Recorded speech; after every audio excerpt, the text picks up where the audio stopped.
ऐसा की है? ऐसा है मखू जी कि जब भारत में अंग्रेजों का राज था, ठीक है, उस समय भारत के 1 रुपए और अमेरिका के 1 डॉलर की कीमत बराबर होती। भारत में तथाकथित आजादी 15 अगस्त 1947 को देश आजाद हुआ। उसके बाद भारत की कुछ मुद्रा जो रुपया है वो गिरा और उस समय भारत का 13 रुपया और अमेरिका का 1 डॉलर था। आज ये स्थिति है कि भारत का 65 रुपया और अमेरिका का 1 डॉलर। इसका मतलब है कि रुपया स्थिर नहीं है।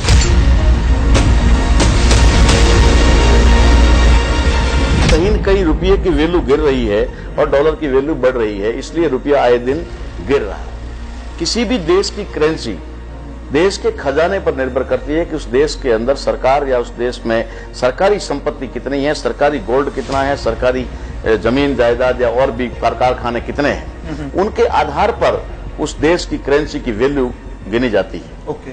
जबकि यहाँ इस देश के अंदर तो ऐसा है कि भारत सरकार के पास जितना सोना नहीं है खजाने में, उससे कई गुना ज्यादा सोना तो देश के मंदिरों में पड़ा है।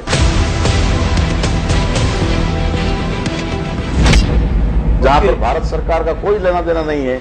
कुछ 27 लाख मंदिर हैं पूरे भारत में, छोटे और मोटे 27 लाख मंदिर हैं। उनमें से मैं 4 मंदिरों का आंकड़ा आपको बता दूं कि 4 मंदिरों में 30,000 टन सोना। 30,000 टन सोना। और उन मंदिरों के ऊपर ना तो पब्लिक का कोई कंट्रोल है, ना सरकार का कोई कंट्रोल है। पता नहीं किसका कंट्रोल है, ये भी पता नहीं। ओके। मैं आपको सिर्फ 4 मंदिरों का उदाहरण दूं इस देश के अंदर, और टोटल मंदिर भारत में 27 लाख है। अभी तक हमारे पास 4 मंदिरों का आंकड़ा है, जिसमें महालक्ष्मी मंदिर है, शिरडी वाले साईं बाबा का मंदिर है, महापद्मानाथ मंदिर है और तिरुपति बालाजी।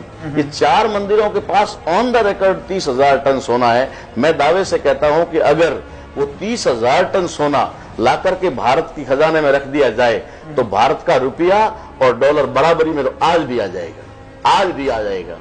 लेकिन अगर उन 27 लाख मंदिरों में रखी हुई प्रॉपर्टी और जो आज की तारीख में सरमाएदारों के पास में जो सरकार की संपत्ति बेच करके उनके हक और अधिकार में डाल दी गई है, उस सारी संपत्ति को अगर भारत सरकार की संपत्ति घोषित कर दिया जाए तो अमेरिका 65 डॉलर लेकर 1 रुपया लेने आएगा। ये मैं कहता हूं।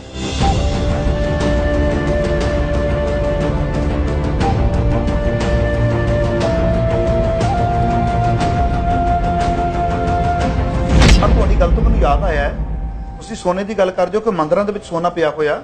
अब कुछ समय पहला की गल है कि न्यूज़ दे विच मैं भी सुन रहा सा, साउथ वाली साइड किसी मंदिर के विचों बेइंतहा सोना निकलिया। मेरे ख्याल 5 कमरे खोले गए। इहदे बाबत तुहाडा की नजरिया है? ऐसा है कि ऐसे अथाह मंदिर जिनके बारे में मैंने जिक्र किया है कि वहां पर खजाने के रूप में अथाह सोना पड़ा हुआ है, वो जिसका जिक्र आप टीवी में कह रहे थे, हमने भी देखा था और हमने उसको गहराई से देखा था कि वो साउथ का एक मंदिर था जिसका नाम था महापद्मानाथ मंदिर। और वहां पर सोने के खजाने के रूप में जब 5 कमरों को खोला गया तो उसके अंदर लगभग 10,000 टन से ज्यादा सोना मिला था एक ही मंदिर में। उसके बाद जब छठे खजाने का छठा दरवाजा खोलने के लिए तैयारी हुई तो उसमें पता लगा कि वो जो पहले सोना मिला उससे कई गुना ज्यादा सोना उस कमरे में है या उस रूम में है। तो सुप्रीम कोर्ट ने ही उसके ऊपर रोक लगा दी, जबकि सुप्रीम कोर्ट को उसे पब्लिक का धन मान करके सरकार के हवाले कर देना चाहिए। लेकिन खुद सुप्रीम कोर्ट ने उस पर रोक लगाई कि नहीं, दरवाजा बंद करो, खोलना नहीं है। और उसके बाद वो खबर कहां गायब हुई, मीडिया के लोगों को अंदर घुसने पर रोक लगा दी गई और वो सोना किधर और कहां गायब हो गया आज दिन तक किसी को पता भी नहीं चला है।